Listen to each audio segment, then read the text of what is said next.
sheep and goat topics, and I am Dr. Mike Neary, Extension Small Ruminant Specialist, Purdue University. This episode will cover the importance of conducting a breeding soundness exam on rams and bucks before the breeding season. We will describe a typical breeding soundness exam, the value of one, and the limitations of a breeding soundness exam. As breeding season approaches, it is important to not take the breeding ability of your rams and bucks for granted. It is estimated that 10 to 15% of rams and bucks have some condition or problem that will affect their ability to breed and impregnate ewes or does. In small operations, which may be just 1 or 2 rams or 1 or 2 bucks, a failure can be catastrophic for the breeding season. A full breeding soundness exam is commonly done by a veterinarian. A breeding soundness exam consists of 3 major areas being evaluated. These are, number 1, an overall physical exam, number 2, inspection of reproductive organs, and then number 3 and lastly, semen collection and evaluation. We'll take each of these individually. The physical exam conditions which can affect a male's ability to breed are examined. These include body condition score is estimated. Ideally, a buck or ram will start the breeding season in a body condition score of 3.5, but no higher than a 4.0. During a normal breeding season, they will lose some weight due to the demands of servicing and working the females. Therefore, it's advantageous to have them in good shape before the season so they can lose some weight and still be fit enough to breed during the second or even third heat cycles. You don't want them over-conditioned, though, however, as this can affect their athletic ability, their overall vigor, libido, and just their ability to move around and check females. The second thing examined in a physical exam is just their overall structural soundness and health. Things like overall conformation, feet and leg soundness, gait or lameness observation, examination of the eyes and the teeth, just overall health and soundness, trying to pick up on anything that may affect that individual's ability to successfully breed. You also want to make sure the hooves are in good shape, trim and shape them if needed, and make sure there's no foot rot present. The second part of the breeding soundness exam is the inspection of the reproductive organs. This includes palpation of the scrotum and testes. Injuries or problems with the scrotum can affect breeding ability.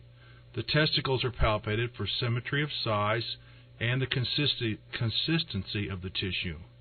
While palpating the testes, the epididymides are evaluated for size. If they are enlarged or have scar tissue, this may be indicative of brucella ovis in rams. This is a serious health condition which certainly will compromise the fertility of the male. The penis is also exteriorized so that it can be examined for lesions, scars, sheath rot, warts, or anything else that may affect breeding ability. A scrotal circumference should be taken during this phase of the breeding soundness exam. This measurement has much value as it is strongly correlated to semen volume and production. Those males with a bigger scrotal circumference generally produce more semen and are more fertile. Also, daughters retained from rams and bucks with larger scrotal circumference tend to reach puberty earlier and are more fertile. A mature ram should have a minimum of a 32 centimeter scrotal circumference, and a mature buck should be at least 25 centimeters. Younger males that haven't reached maturity will be 1 or 2 centimeters smaller than these values. Also, due to the seasonal breeding of sheep and goats, the scrotal circumference can be smaller during the off-season of breeding. The actual measurement of scrotal circumference involves taking a tape or some type of flexible measuring device and measuring at the widest point of the scrotum while both testicles are fully descended. The third part of a breeding soundness exam is semen evaluation. There are 2 methods used to collect semen from a ram or buck. One is use of an artificial vagina, and it is helpful to have a ewe or doe in heat present if using an AV. Secondly, and probably the most common method, is the use of an electroejaculator. Once collected, the gross semen sample can be evaluated for volume, color, and presence of any contaminants. It is also examined microscopically to determine sperm motility and morphology. Motility is simply the swirling action of the undiluted sample, and some reports suggest it is tied into fertility and the number of multiple births sired by rams.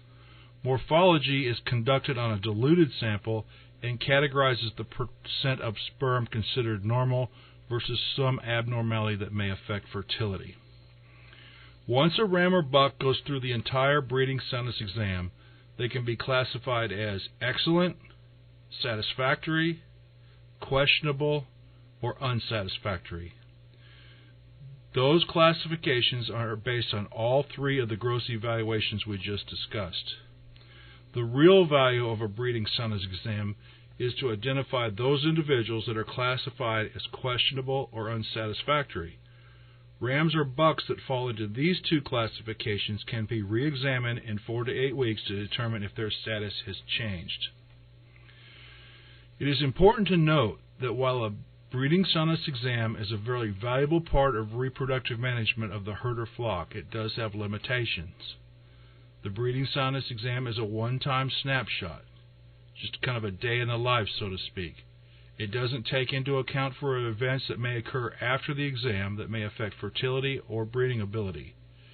It also doesn't evaluate for libido or breeding behavior. These are best evaluated by producers in a natural setting. Research has indicated that up to 10% of rams may be homosexual and have little to no interest in ewes. The use of a breeding marking harness or rattle paint applied to the brisket can help producers determine if a ram or buck is actually mounting females. So while a breeding soundness exam is extremely valuable, it is not a guarantee. It is a very good management practice to help in identifying males with a quantifiable problem which may affect breeding potential. It is good insurance to help avoid a disaster during the breeding season. Thank you for listening to this episode of Sheep and Goat Topics. If you found it useful, please subscribe, rate the podcast, and tell your friends. Thank you.